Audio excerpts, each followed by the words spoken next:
ஹாய்டா butterflies welcome back to channel. இன்றைக்கி நம்ம என்ன பார்க்க போகிறோன்னா, கார்குழல் கடவிய எபிசோட் 30 தான் பார்க்க போகிறோம். போன பாட் பார்க்காதவங்க பார்த்துட்டு வந்து இந்த பாட் பாருங்கள்.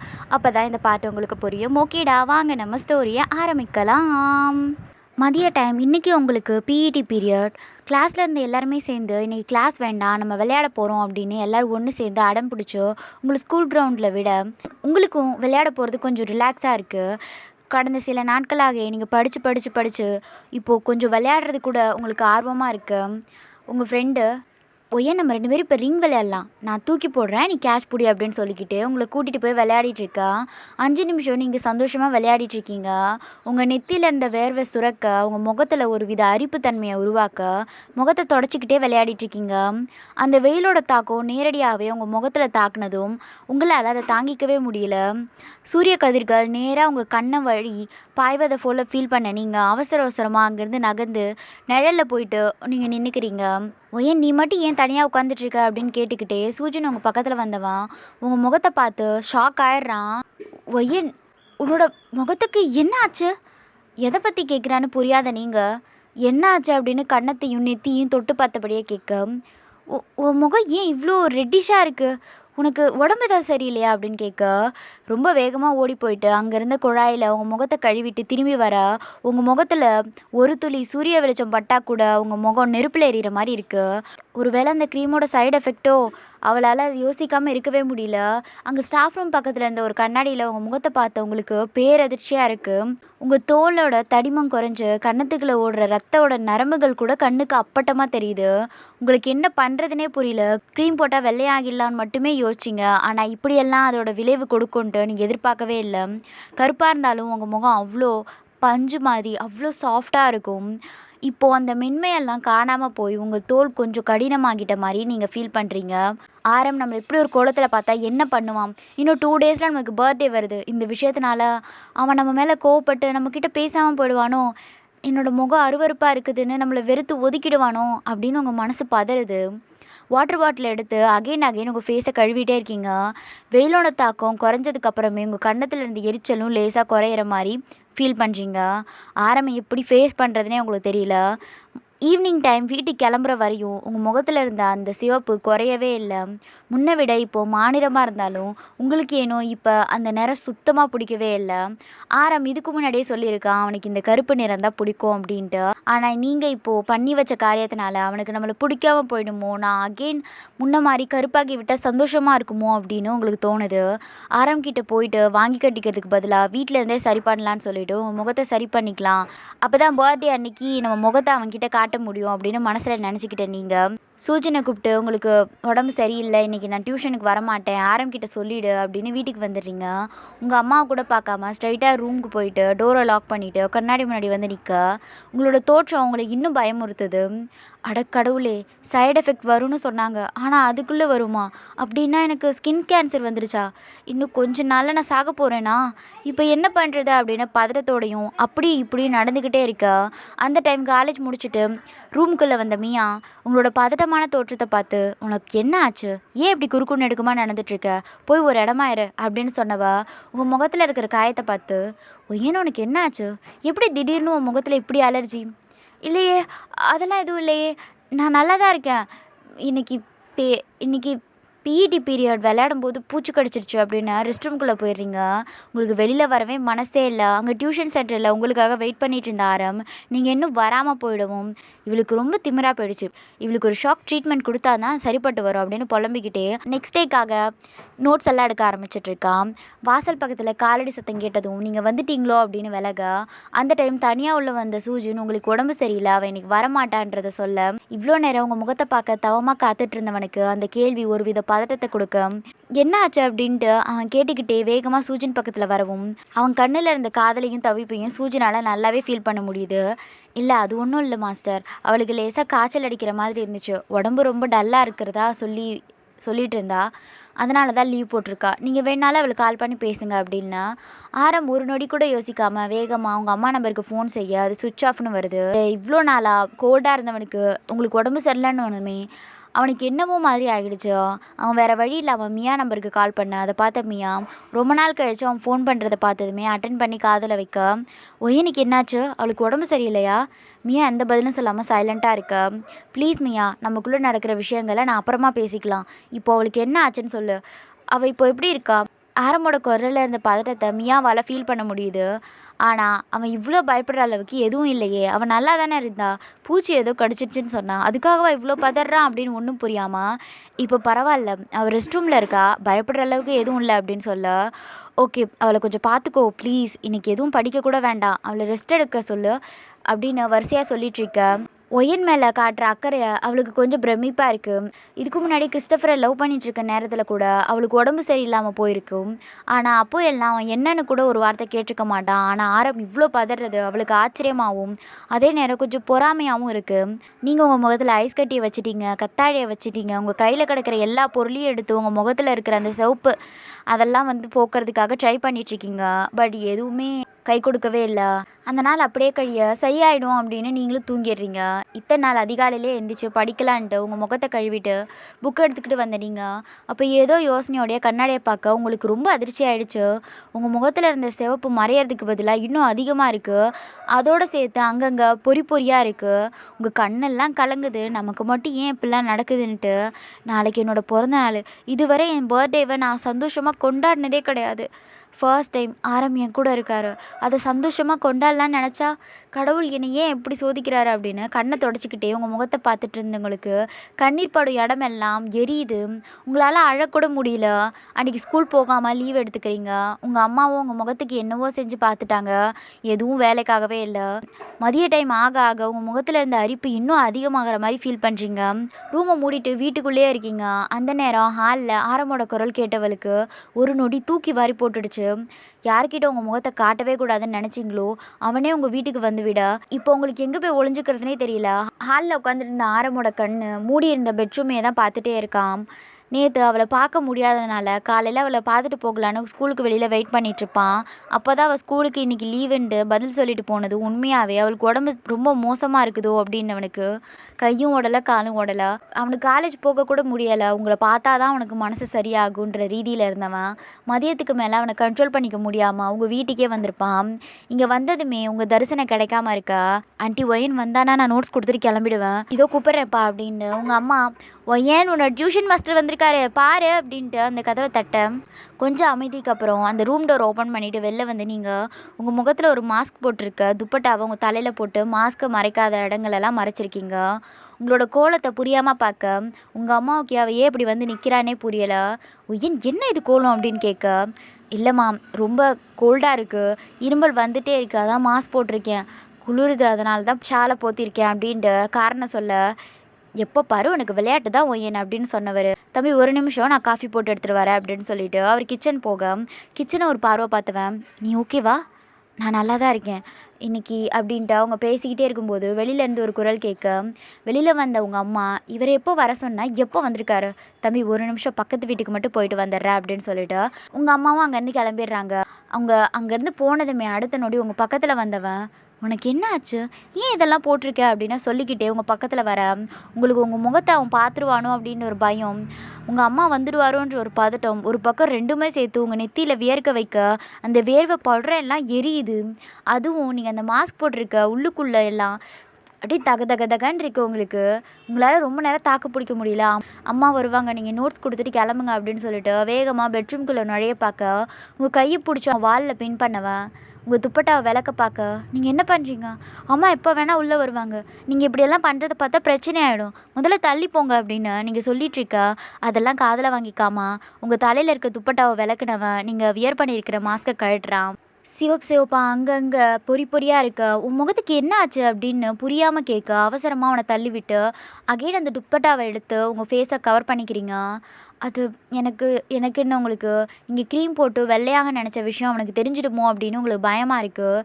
இப்படியெல்லாம் செய்கிறோன்னு தெரிஞ்சால் அவனுக்கு நம்மளை பிடிக்காமல் போயிடுமோ, அவன் நம்மளை விட்டு போயிடுவானோன்னு நினச்சேன். நீங்கள் எனக்கு தெரியல ஏதோ பூச்சி கடிச்சிச்சுன்னு அப்படின்னு சொல்ல வாட் அப்படின்னு அவன் புரியாமல் முகத்தை பார்க்க, அதுக்குள்ளே வாசல் பக்கத்தில் காலடி சத்தம் கேட்க, நீங்கள் பதறி போய் ப்ளீஸ் நீங்கள் போய் உட்காருங்க, அம்மா பார்த்தா பிரச்சனையாயிடும் ப்ளீஸ் போங்க அப்படின்னு அவனை பிடிச்சி தள்ள, அவளை முறைச்சி பார்த்தவன், உனக்கு 20 நிமிஷம் டைம், நான் அந்த கிரவுண்ட் கிட்ட வெயிட் பண்ணிகிட்ருப்பேன், நீ வீட்டில் என்ன சொல்வேன்லாம் எனக்கு தெரியாது, ஆனால் 20 நிமிஷத்தில் நீ அங்கே வந்திருக்கணும், அப்புறம் முக்கியமாக நீ யூஸ் பண்ண அந்த க்ரீமையும் கொண்டு வந்துடு அப்படின்னு சொல்லிவிட்டு அவன் அங்கேருந்து சீட்டில் போய் உட்காடுறான்.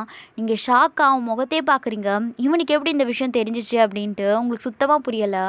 உள்ளே வந்தவங்க அம்மா, சாரிப்பா கொஞ்சம் சின்ன வேலை அதனால தான், இதுவும் நான் அவனுக்கு காஃபி போட்டு கொண்டு வந்துடுறேன் அப்படின்னு கிச்சன் நோக்கி போக, இட்ஸ் ஓகே ஆண்டி, நான் இந்த நோட்ஸை கொடுக்கறதுக்காக தான் வந்தேன், எனக்கு ஒரு முக்கியமான வேலை இருக்குது, நான் இப்போ அவசரமாக கிளம்ப வேண்டியிருக்கு, இன்னொரு நாள் நான் வரேன் அப்படின்னு சொல்லிக்கிட்டே அங்கேருந்து எந்திரிச்சு கிளம்ப, என்னப்பா இது வீடு வரைக்கும் வந்து சாப்பிடாமலே போறியே அப்படின்னு உங்கள் அம்மா சொல்ல, இட்ஸ் ஓகே ஆண்டி, நான் அடுத்த முறை வரும்போது கண்டிப்பாக காஃபி மட்டும் இல்லை சாப்பாடு சாப்பிட்டு போகிறேன் அப்படின்னு சொல்லிட்டு உங்களை பார்த்தவன் அவன் கையில் இருக்கிற வாட்சை காட்டிட்டு அங்கேருந்து கிளம்புறான். உங்களுக்கு உள்ளுக்குள்ளே அவ்வளோ பதட்டமாக இருக்குது, அதுவும் நீங்கள் க்ரீம் யூஸ் பண்ணது கூட அவனுக்கு எப்படி தெரிஞ்சதுன்னு, ஒரு வேளை ஜூன் சொல்லியிருப்பாளோ, கடவுளே இவன் இப்போ என்ன பண்ண போகிறானோ அப்படின்னு ஒன்றும் புரியாமல் ரூம்குள்ளே நுழைஞ்சு குளிச்சு முடிச்சுட்டு கிளம்புறீங்க.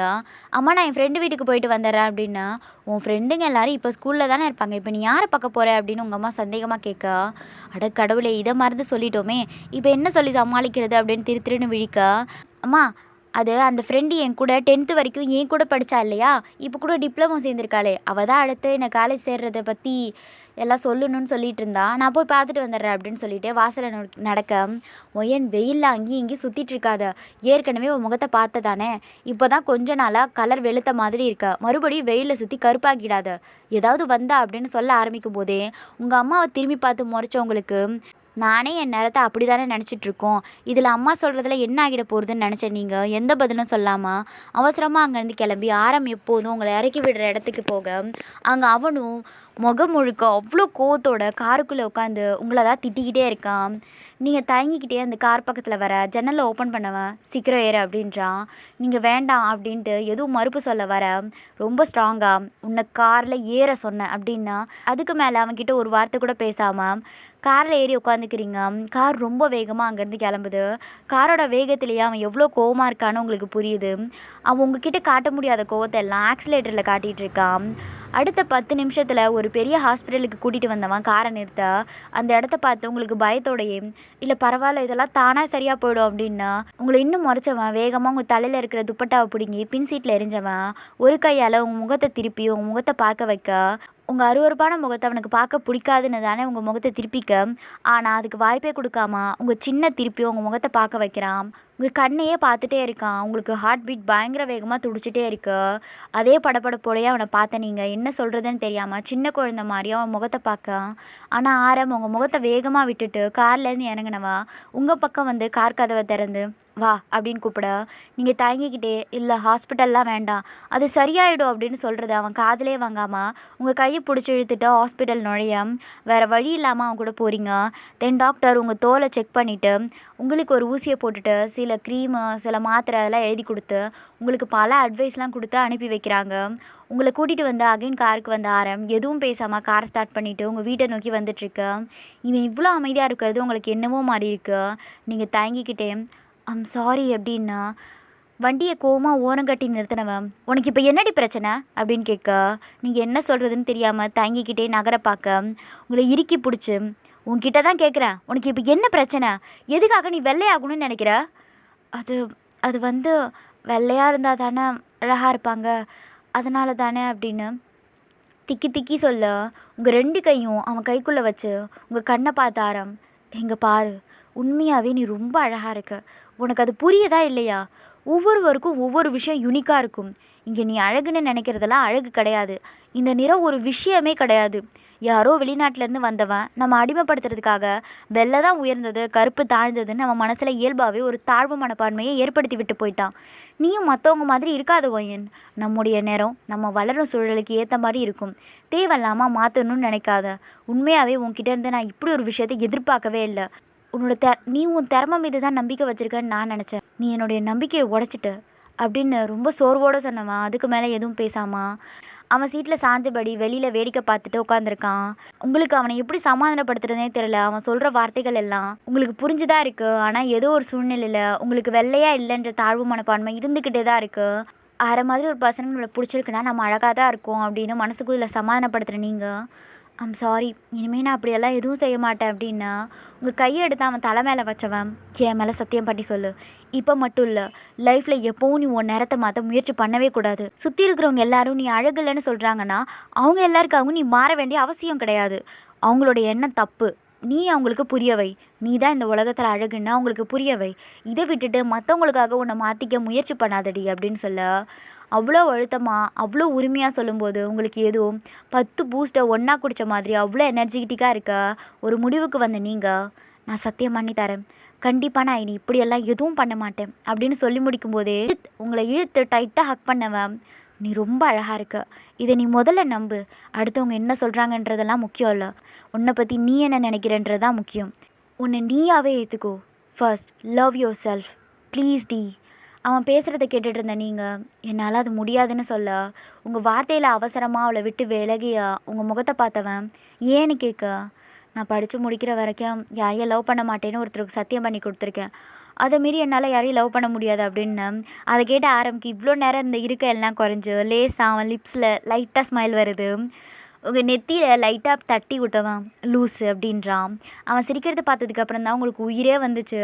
இழுத்து பிடிச்சி வச்சுருந்த மூச்செல்லாம் வெளியேற்றின நீங்கள் சிரிச்சுக்கிட்டே தேங்க்ஸ்ன்றீங்க. ஒரு ட்ரேவை ஓப்பன் பண்ணிகிட்டு இருந்தவன் நீங்கள் அப்படி சொன்னதும் ஏனே புரியாமல் உங்கள் முகத்தை பார்க்க ஒரு வித திருப்தியோட ஆழ்ந்த மூச்சு எடுத்த நீங்கள் என்னோடய லைஃப்பில் வந்ததுக்கு தேங்க்ஸ். நான் உனக்கு ஐஸ் வைக்கலான்னு நினச்சா நீ எனக்கு ஐஸ் வைக்கிறியா அப்படின்னு கேட்டுக்கிட்டே அங்கேருந்து ஐஸ் க்யூப் எடுத்து பொறுமையாக உங்கள் முகத்துக்கு ஒத்தி வச்சிட்ருக்க. இவ்வளோ நேரம் அந்த தடிப்பில் எரிஞ்சிட்டு இருந்த இடம் எல்லாம் இப்போ ஜில்லுன்னு இருக்குது. நீங்கள் தடுக்காமல் அவன் பக்கம் திரும்பி உட்காந்துக்கிறீங்க. கண்ணை மூடி முகத்தை அவன்கிட்ட காட்டிகிட்ருக்க. முகம் ஃபுல்லாக இருந்த தடுப்பில் ஐஸ் கட்டியை வச்சு ஒத்தரம் கொடுத்துட்ருக்க. உங்கள் கழுத்தில் அதை வைக்க உங்களுக்கு உடம்பெல்லாம் சிலுக்குது. நீங்கள் உங்கள் கை இறுக்கமாக மூடிக்கிட்டு கண்ணை திறக்க பார்க்க அதுக்குள்ளே உங்கள் பக்கத்தில் நெருங்கின ஆரம் உங்கள் கன்னத்தில் ரொம்ப சாஃப்டாக கிஸ் பண்ணுறான். இனி இப்படி பண்ணாதடி. உங்களுக்கு கரண்ட் ஷாக் அடித்த மாதிரி இருக்குது. அதுவும் அவன் கிஸ் பண்ணுவான் நீங்கள் எதிர்பார்க்கவே இல்லை. நீங்கள் உங்கள் எச்சில் விழுங்கிக்கிட்டே இன்னொரு கணத்தையும் திருப்பி காட்டுறீங்க. லேசாக ஸ்மைல் பண்ண ஆரம் உங்கள் இன்னொரு கணத்துலேயே கிஸ் பண்ண நெருங்க. இந்த நேரம் கார் கண்ணாடி வேகமாக தட்டப்படுற சத்தம் கேட்க 2 பேரும் திடுக்கிட்டு விலக. உங்களுக்கு ஒன்றுமே புரியல அங்கே என்ன நடக்குதுன்னு. புரியாமல் ஆரம்ப பார்க்குறீங்க. அவனை தாண்டி வெளியில் பார்க்க உங்கள் ஹார்ட்டே ஒரு நிமிஷம் நின்றுரும் போல் இருக்குது. அங்கே உங்கள் அப்பா நின்றுட்டுருக்காரு. ஆரமோட கார் டோரை தட்டிகிட்ருக்காரு. இந்த நேரத்தில் இவர் இப்படிங்க வந்தாருன்னு உங்களுக்கு புரியலை. அதே நேரம் நானும் ஆரம்பும் தனியாக காருக்குள்ளே இருக்கோம். அதை அப்பா பார்க்குறாருன்னு நினைக்க அவளுக்கு ஸ்வெட்டிங் ஆகுது. அந்த காரில் வெளியிலேருந்து பார்த்தா உள்ளே நடக்கிறது எதுவும் தெரியாது. அதனால் ஆரம்பம் உங்கள் எதுக்காக வந்திருக்காரு அப்படின்னு சாதாரணமாக கேட்டுக்கிட்டே கதவை திறக்க பார்க்க வேகமாக அவன் கையை பிடிச்சி தடுத்த நீங்கள் என்ன பண்ணுறீங்க? உங்களுக்கு என்ன பைத்தியம் பிடிச்சிருக்கா? அவர் என்னோட அப்பா. நம்ம 2 பேரும் இப்படி காரில் இருக்கிறத பார்த்து அவர் என்ன நினைப்பார்?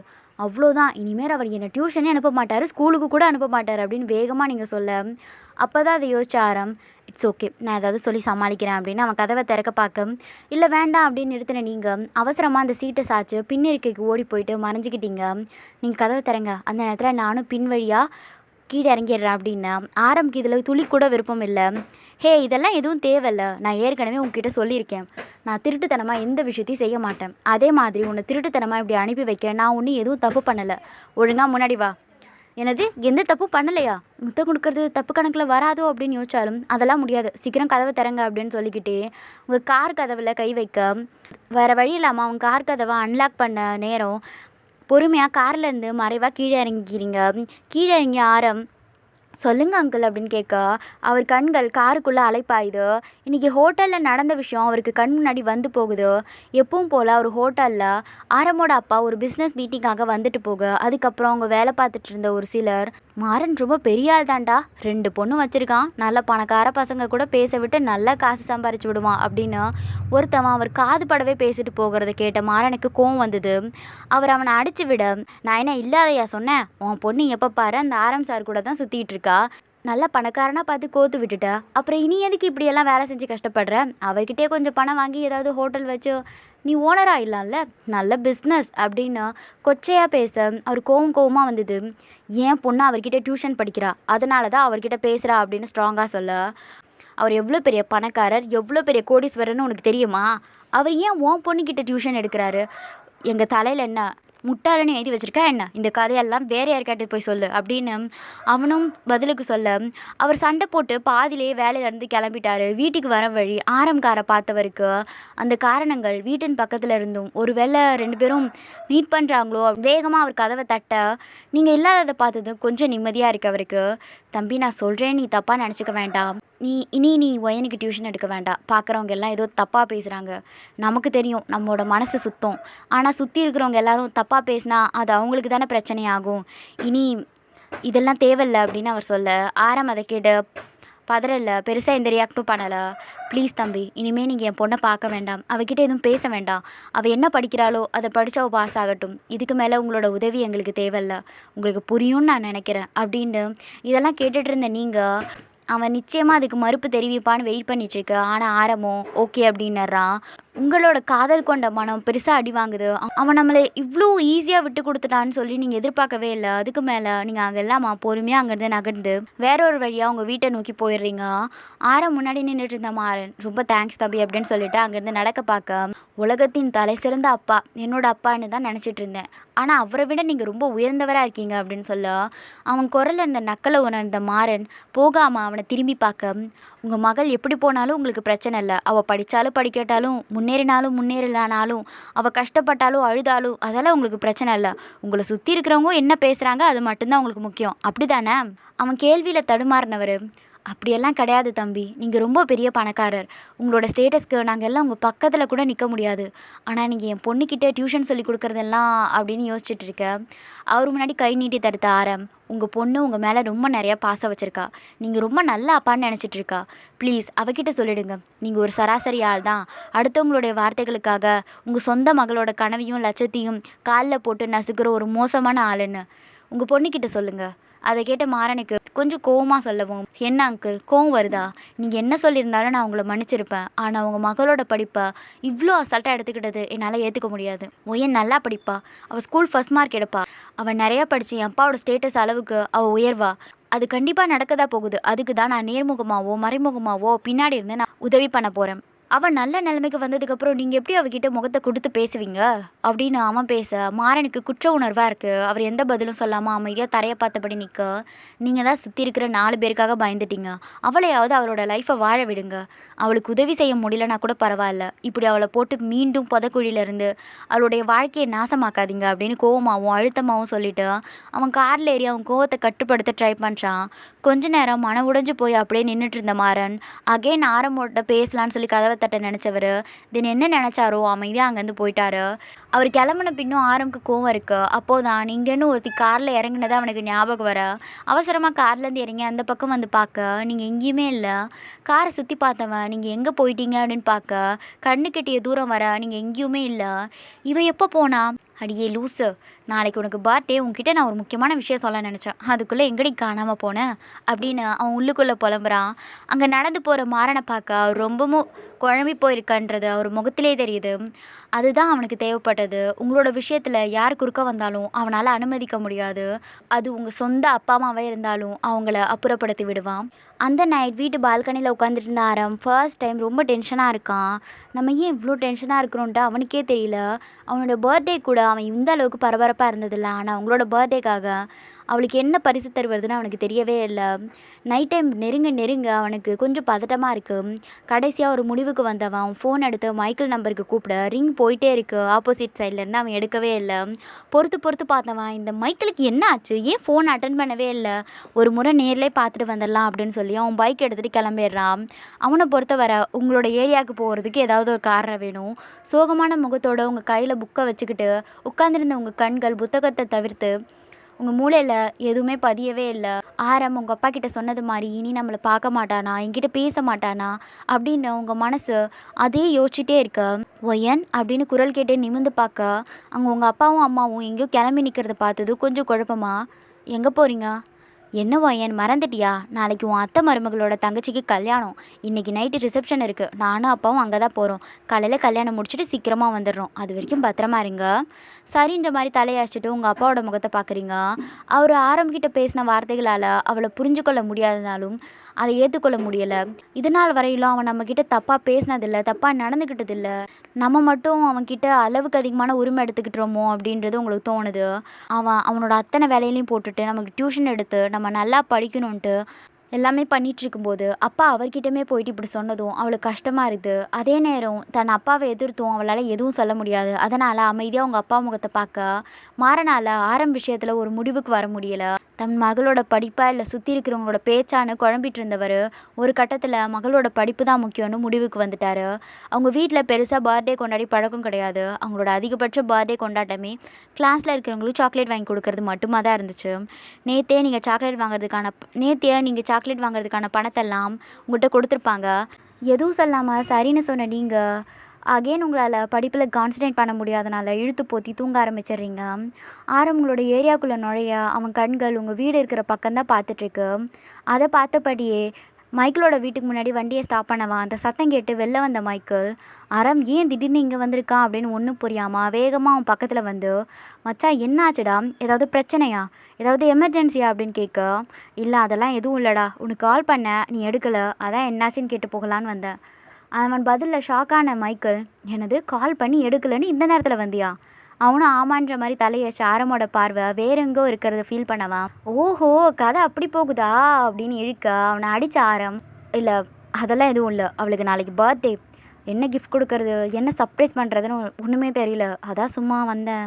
பைக்கில் சாஞ்சபடியே உட்காந்த மைக்கிள், மச்சான் பொதுவாக பொண்களுக்கு கிஃப்ட் கொடுக்குறதுனா ரொம்ப பிடிக்கும், அதனால் அதை விட அவங்களுக்கு எது ரொம்ப பிடிக்கும் தெரியுமா அப்படின்னு கேட்க அவனை லேசாக முறைச்சவன், எனக்கு தெரியாமல் தானே கேட்க வந்தேன் அப்படின்னா, கரெக்ட் தான் ஆக்சுவலி அவங்களுக்கு இந்த விலையுயர்ந்த பொருட்களை விட நல்ல அழகான ஞாபகங்கள், அதாவது ஒரு நல்ல மெமரிஸ் உருவாக்குறது ரொம்ப பிடிக்கும். நீ எது பண்ணாலும் பரவாயில்ல, ஆனால் அது அவங்களுக்கு ஒரு குட் மெமரியாக இருக்கணும், ஸோ பார்த்துக்கோ. சரி, கொஞ்ச நேரம் யோசிச்சு பேசிகிட்டு இருந்த நேரத்தை பார்த்து அது 11 கடந்துட்டுருக்கு. சரி மச்சான், ரொம்ப லேட் ஆகிடுச்சோ, நீ வீட்டுக்கு கிளம்பு அப்படின்னா, அதான் சொன்னேன்ல நாளைக்கு ஒயனோட பர்த்டேன்னு. ஆமாம் மறந்துட்டேன். இப்போ நீ 12 மணிக்கு விஷ் பண்ணணுமா? ஆனால் அதெல்லாம் எப்படிடா, வீட்டில் ஆறில் இருப்பாங்களே. இல்லை எனக்கு அதெல்லாம் தெரியாது, எனக்கு அவளை மீட் பண்ணணும் அப்படின்னு அவன் சின்ன குழந்தை மாதிரி மடமுடிக்க, சரி இரு நான் என்னென்னு போய் விசாரிச்சுட்டு வரேன் அப்படின்னு சொன்னவன் அங்கேருந்து கிளம்புறான். டைம் கிட்டத்தட்ட ஒரு 11:30 இருக்கும். அவனுக்கு இதுக்கு முன்னாடி இப்படியெல்லாம் பர்த்டே விஷஸ்லாம் சொன்னதே கிடையாது. அவன் ஃப்ரெண்ட்ஸ்க்கு பர்த்டேனாலும் கிளாஸில் பார்க்கும்போது விஷ் பண்ணுவான், அவங்களோட ட்ரீட் ஏதாவது சொல்லுவான், அவ்வளோதான். மற்றபடி பெருசாக எதுவும் கொண்டாடினதெல்லாம் இல்லை. இப்படி 12 மணிக்கு வெயிட் பண்ணி என்ன பண்ணலாம், என்ன கிஃப்ட் கொடுக்கலான்னு அவன் யோசிச்சதெல்லாம் அவனுக்கு புதுசாக இருக்குது. அவனோட பதட்டமான முகத்தை ஆச்சரியமாக பார்த்துட்டு இருந்து அவன் பக்கத்தில் வந்த மைக்கிள் உள்ளுக்குள்ளே சிரிச்சுக்கிட்டே, மச்சான் உனக்கு சூப்பர் லக்கு கிடச்சிருக்கு. அவங்க அப்பா அம்மா ஊரில் இல்லையா, ஏதோ ஃபங்க்ஷனுக்கு வெளியில் போயிருக்காங்க, காலையில் தான் வருவாங்க. ஆனால் மியா இருக்கா, வழக்கத்துக்கு மாறா அவங்கள சீக்கிரமாகவே தூங்கிட்டு அவங்கள பிடிச்சி உலுக்கிட்டு இருக்கா மியா. ஒய்யன் சீக்கிரம் எழுந்துரு அப்படின்னு உழுக்க, நீங்கள் அங்கேருந்து எழுந்திரிச்சு என்னாச்சு அப்படின்னு கேட்குறீங்க. தூக்கமும் பதட்டமும் குறையிறதுக்கு முன்னாடி உங்கள் கையை இறுக்கமாக பிடிச்சோமியா, ஒரு நிமிஷம் என் கூட வா அப்படின்னு உங்கள் கையை பிடிச்சிருக்க, என்ன அனுச்சோன்னு புரியாமல் வேகமாக உங்க கூட கூட நடக்கிறீங்க. அங்கே உங்கள் வீட்டோட மொட்டை மாடிக்கு இழுத்துட்டு போன மியா, ஒரு நிமிஷம் எங்கேயே நில்லை அப்படின்னு சொல்லிட்டு அங்கேருந்து நகரா. உங்களுக்கு பயமாக இருக்குது. அக்கா என்னாச்சு, எது கூட்டிகிட்டு வந்து ஏன் என்னை தனியாக விட்டுட்டு போகிறேன், நானும் கூட வரேன், எனக்கும் பயமாக இருக்குது, ப்ளீஸ் இனி உன் பொருளை எதையும் எடுக்க மாட்டேன், அப்பாவும் அம்மாவும் இல்லாத இந்த நேரத்தில் என்னை இப்படி பயமுடுத்தாத அப்படின்ட்டு உங்களுக்கு கிட்டத்தட்ட அழுகியே வந்துடுச்சு. உண்மையாகவே உங்களுக்கு என்ன நடக்குதுன்னே புரியலை. உங்கள் கண்ணில் டிஎஸ் நிற்க, அக்கா அப்படின்னு கூப்பிட்டுக்கிட்டே ஒரு அடி எடுத்து வைக்க அப்படின்னு ஒரு சத்தம் கேட்குது. அப்படியே ஒரு நிமிஷம் ஷாக்கான நீங்கள் திரும்பி பார்க்குறீங்க. உங்களுக்கு செம்ம ஷாக்கு. அங்கே நின்றுட்டுருக்கான். அவனை பார்த்து உங்களுக்கு இன்னும் குழப்பமாக இருக்கு. கீழே நின்றுட்டு இருந்த மைக்கிள், மியா சீக்கிரம் வா அப்படின்னு அவளை கூப்பிட, மியாவுக்கு கோவமாக வருது. அவள் பல்ல கடிச்சிக்கிட்டே மைக்கிளை முறைச்சிட்டு நின்றுட்டுருக்கா. உண்மையாகவே அவளுக்கு ஒயினிங் கூட்டிகிட்டு வர்றதுக்கு சுத்தமாக விருப்பமே இல்லை. அவளுக்கு என்னவோ தன் சொந்த தங்கைக்கே மாமா வேலை பார்க்குற மாதிரி இருக்குது. இருந்தும் அவள் ஆரம்புக்கு கடன் பட்டிருக்கா. மைக்கிள் வேற அவகிட்ட என்னென்னவோ பேசி அவளை ஒத்துக்க வச்சுட்டான். அதனாலேயே அவள் உங்களை கூட்டிகிட்டு வந்திருக்க. இப்போது அவன் கூப்பிடவும் உங்களை தனியாக விட்டுட்டு போக அவளுக்கு மனசே இல்லை. இருந்தாலும் அவளுக்கு மீதான அபரிவிதமான நம்பிக்கை இருக்குது. தன்னை அப்படிப்பட்ட ஒரு சூழ்நிலையிலேருந்து காப்பாற்றினான் அவனால் எந்த பொண்ணுக்கும் தீங்கு நிகழாது அப்படின்னு தெரிஞ்சு மாதிரி ஒரு லவர் கிடைக்கிறதெல்லாம் கொடுத்து வச்சுருக்கணும். அதனால் வேறு வழி இல்லாமல் அவள் பெருமூச்சு விட்டுட்டே மாடியிலேருந்து கீழே இறங்கி போக, நீங்களும் பாதி தூக்கம் கலையாமல் குழப்பமான மனநிலையில் பார்த்துட்ருக்கீங்க. அவனை நோக்கி ஒரு அடி எடுத்து வைக்க, அந்த டைம் அந்த டைம் வானத்தில் ஒரு பெரும் சத்தம் கேட்டு உங்கள் உடம்பெல்லாம் அதிர உங்களை பிடிச்சு இழுத்து அவன் கைக்குள்ளே கொண்டு வந்தவன் உங்கள் தாடையை பிடிச்சி நிமிர்த்தி வானத்தை காட்டுறான். அதில் தெரிஞ்ச ஹாப்பி பர்த்டே இந்த வார்த்தையை பார்த்து உங்கள் கண்ணு அதிர்ச்சியில் இன்னும் பெருசாக விரியுது. உங்களுக்கு தூக்கத்தில் இன்றைக்கி பர்த்டேன்றதே மறந்துடுச்சு. அதை தாண்டி ஆரம் இப்படி 12க்கெல்லாம் வந்து விஷ் பண்ணுவான்னு நீங்கள் எதிர்பார்க்கவே இல்லை. வாயை பொழந்துட்டு அந்த சீனரியே பார்த்துட்டே இருக்கீங்க. உங்களுக்கு கண்ணெல்லாம் கலங்குது. உங்கள் முகத்தில் தோன்ற உணர்ச்சிகளை பார்த்துட்டு இருந்த ஆரம் முகத்துலையும் லேசான ஸ்மைல் வருது. பட்டாசு வெடித்து முடிச்சதுக்கப்புறம் கூட நீங்கள் வானத்தையே தான் பார்த்துட்டே இருக்கீங்க. உங்கள் கண்களுக்கு என்ன தெரிகிறதுன்னு உங்களுக்கே தெரியல. சிறிது நேரம் உங்களே பார்த்துட்டு இருந்தவன் தென் அகைன் உங்கள் சின்ன பிடிச்சி கீழே பார்க்க வச்சு உங்களை பார்த்தவன் உங்கள் ஃபோர்ஹெட்டில் ஸ்ட்ராங்காக கிஸ் பண்ணிவிட்டு happy birthday to you heroine madam அப்படின்னு சொல்ல உங்களுக்கு அவ்வளோதான். உங்களோட ஆதி அந்த எல்லாமே எழுந்து உங்களுக்கு ஏதோ வேறு ஒரு நிலையில் இருக்கிற மாதிரி ஃபீல் பண்ணினீங்க. உங்கள் கண்ணிலேருந்து டிஎஸ் தரையா வழியாக உங்களுக்கு பேச வார்த்தைகளே இல்லை. ஆரமோட டிஷர்ட்டை இறுக்கமாக பிடிச்சி நீங்கள் தேம்பி தேம்பி அழுறீங்க. அவன் கைக்குள்ளே இருக்கிறவங்கள இன்னும் நோக்கி இழுத்து அவன் செஸ்ட்டில் உங்களை படுக்க வச்சு உங்களை ஹக் பண்ணிக்கிறான். எப்படி உணர்றான்றத அவனால் ஃபீல் பண்ணவே முடியல. அந்த ஒரு ஃபீல் அவனுக்கு ஒரு புதுவித அனுபவமாக இருந்தது. அவளுக்கு இது பிடிச்சிருக்கா இல்லையான்னு ஒரு வார்த்தை கூட சொல்லாமல் இப்படி அவள் அழுதுட்ருக்கதை பார்த்தவன் அவள் தலையில் லேசாக குட்டி, ஏய் எதுக்கடி அழுவுற? நீங்கள் தேம்பிக்கிட்டே நிமிர்ந்து அவன் முகத்தை பார்க்குறீங்க. இதெல்லாம் கனவா? தூங்கி எழுந்ததும் இதெல்லாம் களைஞ்சிடுமா அப்படின்னு கேட்க உங்கள் கண்ணில் இன்னும் டியர்ஸ் வந்துகிட்டே இருக்குது. உங்களோட இந்த சின்ன பிள்ளைத்தனமான யோசனையில் அகைன் உங்கள் தலையில் இடித்தவன் அவள் ஒரு பக்க கன்னத்தை கையில் ஏந்தி உங்கள் கண்ணீரை அவன் கட்ட விரலால் வைப் பண்ணி விட, இது எப்பவும் கலையாது, இது கனவும் கிடையாது அப்படின்னு சொல்லிக்கிட்டே உங்களை கிஸ் பண்ண உங்கள் கிட்ட வர பின்ன என்ன நினச்சாலும் தெரியல உங்கள் கன்னத்தை நல்லா கிள்ளி, இப்போ உனக்கு 18 வயசு ஆகிடுச்சா?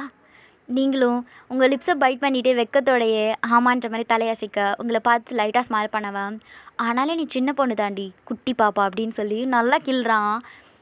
அவளை விட்டு பிரியாமலே அவன் கைக்குள்ளே வச்சுக்கிட்டு அங்கேருந்து கேட்க கையில் எடுத்தவன் கட் பண்ணுன்ற மாதிரி கண்ணை காட்ட நீங்களும் உங்கள் அக்கான்னு ஒருத்தி வந்தாலேன்றதே மறந்து போய் அதை கட் பண்ணி அவன் வாயில் வைக்க போக அவன் வாங்காமல் பின்னாடி நகர்ந்து போனவன் உங்கள் வாயில் அதை ஊட்டி விட்டு, நீ எப்போவும் சந்தோஷமாக இருக்கணும், நீ ஆசைப்பட்ட விஷயங்கள் எல்லாமே உனக்கு கிடைக்கும், வருங்காலத்தில் நானே தொட முடியாத அளவுக்கு உயரத்தில் நீ இருக்கணும், அதை பார்த்து நான் பெருமைப்படணும் அப்படின்னு மனசில் உள்ள ஆசையை அவகிட்ட சொல்லி அவளை கேக்கு விட்டா அதை வாங்கிக்கிட்ட உங்களுக்கு உச்சி முதல் பாதை வர சிலிர்க்க உங்களையும் மீறி காலை எக்கி உங்கள் உதட்டில் இருக்கிற க்ரீமை அவன் உதட்டில் ட்ரப் பண்ண ஆரமோட கண்கள் ஆச்சரியத்தில் ஒய்ட் ஆகுது. அவன் உண்மையாகவே அவகிட்ட இவ்வளோ நெருங்கி பழகினாலும் ஒரு லிமிட்டோட இருக்கணும் அப்படின்னு தான் நினச்சிருப்பான். ஆனால் நீங்கள் இப்படி பண்ணும்போது அவன் என்ன தான் பண்ணுவாங்க, சின்ன பொண்ணுன்னு தெரியாமல் ஏதோ செய்கிறா அப்படின்னு அவன் மனசை கட்டுப்படுத்திக்கிட்டவன் ஒரு அடி பின்னாடி நகர அவன் டிஷர்ட்டை இன்னும் இறுக்கமாக பிடிச்ச நீங்கள், ப்ளீஸ் ப்ளீஸ் இன்றைக்கி மட்டும் ப்ளீஸ் பர்த்டே விஷ் ப்ளீஸ் அப்படின்றீங்க. நீங்கள் இவ்வளோ கெஞ்சி கேட்கும்போது ஆரமால் அதை மறுக்க முடியாமல் உங்கள் ஃபேஸ் கிட்ட நெருங்கி ஒன் டைம் மட்டும்தான் அவன் சொல்லி முடிச்சதான் தாபரம் நீங்கள் ரொம்ப ஃபாஸ்ட்டாக அவங்க லிப்ஸ் கிட்ட போக உங்கள் பர்த்டே ஆசையை நிறைவேற்ற ஆரமும் உங்கள் லிப்ஸில் ஸ்ட்ராங்காக ஒரு கிஸ் பண்ணிவிட்டு விலக நினச்சவனுக்கு அது இப்போது எவ்வளோ ஆழமாக போயிட்டுருக்குன்னே அவனுக்கு புரியலை. கண் மூடி அதை ஏற்றுக்கிட்டவங்களுக்கு அவன் கொடுக்குற அந்த முத்தத்தில் அவ்வளோ உணர்ச்சிகள் கொட்டி கிடக்கிற மாதிரி இருந்தது. உங்களோட கண்களில் உங்களை அறியாமலே கண்ணீர் வழிய வாழ்க்கையோட மிகச்சிறந்த பர்த்டே கிஃப்ட்டை நீங்கள் கொண்டாடிட்டுருக்கீங்க. இதை விட சிறப்பான ஒரு பர்த்டே வருமானு உங்களுக்கு தெரியாது.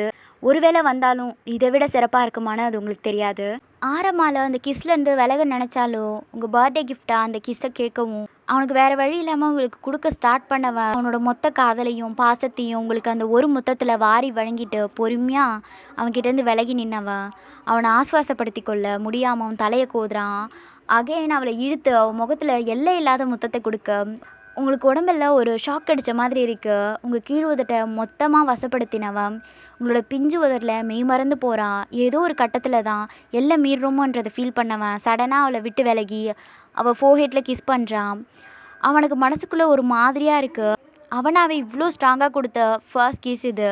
இத்தனை நாள் வாங்கி பழக்கப்பட்டு இருந்தவங்களுக்கு முதல் முறை பெறும்போது அது எப்படி சமாளிக்கிறதுன்னு தெரியாமல் திணறிட்டுருக்க அந்த நேரம் மச்சி எக்ஸ்கியூஸ் மீடா உள்ளே வரலாமா அப்படின்னு கேட்டுக்கிட்டே மைக்கேல் மொட்டை மாடிக்கு வர 2 பேரும் தன்னிலைக்கு மீண்டவங்க அவனை பார்த்து ஸ்மைல் பண்ணிகிட்டே வாங்க அண்ணா அப்படின்றீங்க.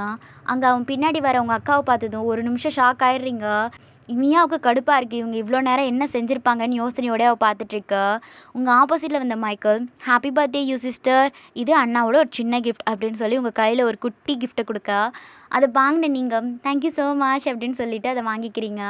ஆரம்ப திரும்பி பார்க்க, ஓ சார் பெர்மிஷன் கொடுத்தா தான் மேடம் வாங்குவீங்களோ அப்படின்னு கிண்டலாக கேட்க, நீங்கள் கொஞ்சம் தயக்கமா உங்கள் அக்காவோட முகத்தை பார்க்குறீங்க. ஆனால் மியா அவள் ஃபீலிங்ஸ் எல்லாம் கண்ட்ரோல் பண்ணிவிட்டு உங்கள் முன்னாடி வந்து நிற்கிறா. ஹாப்பி பர்த்டே டு யூ ஒயன் அப்படின்னு அவளுக்கு அவள் வெகு நாளாக கேட்டுட்டு இருந்த அந்த கம்மலை கிஃப்டாக கொடுக்க, தேங்க்ஸ்க்கா, தேங்க்யூ ஸோ மச் அப்படியே அதை வாங்கிக்கிட்ட. நீங்கள் ஆசையாக அதை பார்த்துட்ருக்கீங்க.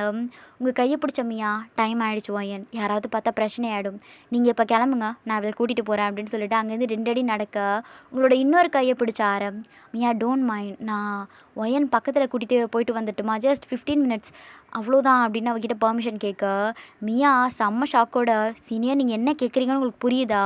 இப்போ டைம் என்ன பார்த்தீங்களா, இந்த நேரத்தில் எப்படி விட முடியும்? பக்கத்து வீட்டுக்காரங்க யாராவது பார்த்து அம்மா அப்பா கிட்ட சொன்னால் அவ்வளோதான், நிச்சயமாக அதுக்கெல்லாம் அலோவே பண்ண மாட்டாங்க, நாங்கள் கிளம்புறோம் அப்படின்னு சொல்ல, ஆரம்பமாக ஏதோ பேச ஆரம்பிக்கிறதுக்கு முன்னாடியே அவன் கையை டைட்டாக பிடிச்ச நீங்கள் உங்கள் அக்காவை பார்த்து, அக்கா ப்ளீஸ்க்கா இன்றைக்கி ஒரே ஒரு நாள் மட்டும் போயிட்டு வரேன்க்கா, என்னோடய பர்த்டே விஷ் அப்படின்னு அதே கிட்ட கேட்ட மாதிரியே உங்கள் அக்கா கிட்ட சொல்ல, மியாவால் ஏனோ இப்போ அதை மீற முடியல. அவள் உங்களை கோவமாக பார்த்தவ, ஒரு வேளை அப்பா அம்மாவுக்கு ஏதாவது தெரிய வந்தால் அதுக்கு நான் காரணம் இல்லை, பின்னாடி நடக்க போகிற பிரச்சனைக்கு நீயே தான் ஏற்றுக்கணும் அப்படின்னு சொன்னவ அமைதியாக அங்கேருந்து போயிடுறான். உங்களுக்கு யாராவது பார்த்தா பிரச்சனை ஆகிடுமேன்ற குழப்பம் இருக்கா? நீங்கள் திரும்பி பார்த்து நாம் வேணும்னா இன்னொரு நாள் போகலாமா அப்படின்னு கேட்டுட்ருக்கும்போதே உங்கள் கையை பிடிச்சவன் பக்கத்தில் எழுதவன், என் கூட வரமாட்டியா, என் கூட வந்தால் நான் உன்னை கடிச்சு சாப்பிட்ருவேன்னு பயமாக இருக்கா அப்படின்னு கேட்டு முடிக்கிறதுக்கு முன்னாடியே அவன் கன்னத்தில் ஸ்ட்ராங்காக கிஸ் பண்ண நீங்கள், அதெல்லாம் எந்த பயமும் இல்லை. ஒருவேளை வீட்டுக்கு திரும்பி வந்து எங்கள் அம்மா கேட்டால் கூட நான் வீட்டை விட்டு ஓடி வந்து உங்கள் வீட்டிலே வந்து உட்காந்துக்குவேன், அதுக்கப்புறம் நீங்கள் தான் என்னை பார்த்துக்கணும், ஓகேவா? உங்களோட கேள்வியில் லேசாக ஸ்மைல் பண்ணவா, இப்படியே என் கூட வீட்டுக்கு வந்துடு, நான் உன்னை பார்த்துக்கிறேன் அப்படின்றான். அவன் நிஜமாக சொன்னானோ என்னவோ உங்களுக்கு தெரியல, ஆனால் அந்த வார்த்தையை உங்களால் சொல்ல முடியாத ஒரு பலத்தை கொடுக்குற மாதிரி இருக்குது. உங்கள் கண்கள் முழுவதும் ஆசையோடு அவனை பார்த்துட்ருக்க, உங்கள் பார்வை மாற்றத்தை உணர்ந்தவன் அகெயின் கிஸ் பண்ணிடுவாளோ அப்படின்னு பயந்துக்கிட்டே உங்கள் கையை பிடிச்சி வா போகலாம் அப்படின்னு கூப்பிட்டு, யாரும் பார்க்காம உங்களை கீழே கூட்டிகிட்டு வந்தவனுக்கு இப்படி திருட்டுத்தனமாக போகிறதெல்லாம் கொஞ்சம் கூட பிடிக்கவே இல்லை. இருந்தாலும் இந்த விஷயம் அவளுக்கு பாதிக்கக்கூடாது அப்படின்னு நினச்சவன் உங்களை கூட்டிகிட்டு கீழே வந்து வெளியில் உள்ள அவன் காரில் ஏறி உட்கார வச்சவன், உங்கள் பக்கத்தில் இந்த ஒரு கவர் எடுத்து உங்கள் மடி மேலே வச்சவன், இது உன்னுடைய ட்ரெஸ் இருக்குது, நாளைக்கு போட்டுக்கோ அப்படின்றான். அவனை சந்தேகமாக பார்த்த நீங்கள், இதுதான் உங்களோட கிஃப்ட்டு, நம்ப முடியலையே அப்படின்னு கேட்க, உங்களை பார்த்து லேசாக ஸ்மைல் பண்ணவன் நெத்தியில் முட்டினவன், நாளைக்கு இந்த ட்ரெஸ் போட்டுட்டு வா வெளியில் போகலாம். உண்மையாவா அப்படின்னு எக்ஸைட் ஆன நீங்கள் சடனாக, அச்சோ எல்லா வருஷமும் நான் ஜூன் சூஜின் கூட தான் செலிப்ரேட் பண்ணுவேன், இந்த வருஷம் அவங்க கூட பண்ணலைன்னா நான் கோச்சுப்பாங்களே அப்படின்னு சொல்ல, 18 வயசு ஆனாலும் இவன் இன்னும் சின்ன பிள்ளை தானே அடிக்கடி நிரூபிக்கிறா அப்படின்னு மனசில் நினச்ச சரி ஓகே அவங்களையும் கூட்டிகிட்டு வா, எல்லோரும் ஒன்றா போகலாம். வா சூப்பர், அப்படின்னா நம்ம எல்லோரும் ஒன்றா சேர்ந்து வெளியில் போக போகிறோமா? எங்கே போக போகிறோம்? உங்கள் தலையில் அடித்தவன், ஆமாம் வெளியில் தான் போக போகிறோம், எங்கே போக போகிறோம் நேரில் வந்து பார்த்துக்கோ. அப்படின்னா கிஃப்ட்டு நாளைக்கு தான் தருவீங்களா? எனக்கு என்ன கிஃப்ட் வாங்கி வச்சுருக்கீங்க? கிஃப்ட் கொடுக்காம விட மாட்டாளே அப்படின்னு புரிஞ்சுக்கிட்ட சிரிச்சுக்கிட்டே பின்னாடி சீட்டில் கைவிட்டு ஒரு கவர் எடுத்து உங்கள் கையில் கொடுக்க, ரொம்ப ஆர்வமாக கூட சேர்ந்து முதல்ல கொண்டாட பர்த்டே அவன் என்ன கிஃப்ட் கொடுத்துருப்பான்னு அவளை அதை திறந்து பார்க்க, அதில் ஒரு காஸ்ட்லியான பேனா பென்சில் குட்டி நோட்டெல்லாம் படிப்பு சம்மந்தமான பொருட்களாக இருக்கா. அதை பார்த்து உங்களுக்கு அவனை வித்தியாசமாக பார்க்குறீங்க, இவெல்லாம் திருந்தவே மாட்டான், திருந்துறதுக்கு வாய்ப்பு கூட கிடையாது அப்படின்னு மனசுக்குள்ளே நினச்சிக்கிட்டு, தேங்க்யூ மாஸ்டர். உங்களோட இந்த க்யூட்டான ரியாக்ஷன்லாம் பார்த்துருக்கும்போது இன்னும் க்யூட்டாக தெரியுது. உங்கள் கண்ணத்தை பிடிச்சி கிள்ளி கொஞ்சம் வேணும்னு போல் இருக்குது. ஆனால் சுற்றி நிறைய ஆட்கள் இருந்ததுனால அவனால் பக்கத்தில் கூட நெருங்க முடியல. நீங்கள் அதுலேருந்து ஒரு குட்டி நோட்டை திறந்து அவன்கிட்ட நீட்டி ஏதாவது எழுதி கொடுங்கன்றீங்க. என்ன எழுதுறது அப்படின்னு கேட்டுக்கிட்டே அவனுடைய கையெழுத்தை போட்டு அதில் டேட்டை போட்டு உங்கள் முகத்தை பார்க்க, அந்த அமைதியான இரவு வேளையில் அவங்களுக்கு காரோட ஏசியோட சத்தத்தை தவிர வேறு எந்த சத்தமும் கேட்கல. நீங்கள் சாவகாசமாக சீட்டில் உட்காந்தீங்க, ஏதாவது எழுதுங்க, என்னை பற்றி ஏதாவது கவிதை எழுதுங்க அப்படின்றீங்க. கவிதையா அப்படின்னு கண்ணை சுருக்குனவன் ஏதோ யோசிச்சுக்கிட்டே, தனக்கு போட்டி வந்துவிடக்கூடாது என்று அந்த நிலவு கூட இந்த கருப்பு நிலவை பூமிக்கு அனுப்பி வைத்ததோ என்னவோ, என் வாழ்க்கையில் வண்ணங்கள் தீட்ட வந்த தூரிகை அவள், என் முதலும் கடைசியும் நீயடி. இனி உன்னிடம் யாராவது எதற்கு பிறந்தாய் என்று கேட்டால் எனக்காக பிறந்தாய் என்று சொல் அப்படின்ற அவன் எண்ணம் போல் எழுதிட்டுருக்க. அவன் அவ்வளோ எழுதுறத பார்த்து நீங்கள் போதும் என்ன எக்ஸாம் எழுத சொன்னேன், பக்கமாக எழுதுறீங்க, கவிதை அப்படின்றீங்க. அதை கேட்டு சிரித்தவன் எழுதுறத நிறுத்தலை. ஒரு வரி 2 வரியில் படித்துவிடும் அளவுக்கு நம் அன்பு ஒன்றும் அவ்வளவு சிறியதல்ல. உன்னை பற்றி எழுத சொன்னால் மட்டும் என் கைகள் 1000 வார்த்தைக்கு மிகாமல் கட்டுரையே எழுதிவிடும் போல. எங்கிருந்து வந்தாய், எதற்கு வந்தாய், அதெல்லாம் கூட இருக்கட்டும், ஏன் இவ்வளவு தாமதமாய் பிறந்தாய், உன்னை குழந்தையாகவும் பார்க்க முடியாமல், பெரியவளாகவும் பார்க்க முடியாமல் என் மனம்தான் பாடுபடுகிறது. சீக்கிரம் கொஞ்சம் மறந்துவிடும்.